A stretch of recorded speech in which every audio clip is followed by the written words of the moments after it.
நாட்டில் ஒரு பெரிய சுயம்வரம் நடக்க போறதா செய்தி வந்துச்சு. அங்க 3 அழகான இளவரசிகள் இருந்தாங்க. அம்பா, அம்பிகா, அம்பாலிகா. இந்த மூவரும் காசி நாட்டோட பெருமை. பல நாடுகள்ல இருந்தும் அரசர்கள், இளவரசர்கள் எல்லாரும் சுயம்வரத்துக்கு வர தயாரானாங்க. இந்த செய்தி ஹஸ்தினாபுரத்துக்கும் வந்துச்சு. பீஷ்மர் விசித்திர வீரியனுக்காக ஒரு முக்கியமான முடிவு எடுத்தாரு. விசித்திர வீரியனுக்கு சிறந்த மணமகளை தேர்ந்தெடுக்கணும். அதுதான் ராஜ்யத்தோட எதிர்காலத்துக்கு நல்லதுன்னு முடிவு செஞ்சு பீஷ்மர் தனியாவே காசி நாட்டுக்கு புறப்பட்டாரு.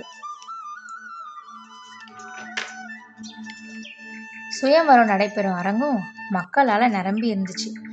எல்லா இளவரசர்களும் தங்களை தான் மணமகனா தேர்ந்தெடுப்பாங்கன்னு எதிர்பார்ப்புல காத்திருந்தாங்க. அந்த நேரத்துல பீஷ்மர் போர் வீரன் மாதிரி கம்பீரமா அரங்கத்துக்குள்ள நுழைஞ்சாரு. அவரை பார்த்த எல்லாரும் ஆச்சரியப்பட்டாங்க. ஏன்னா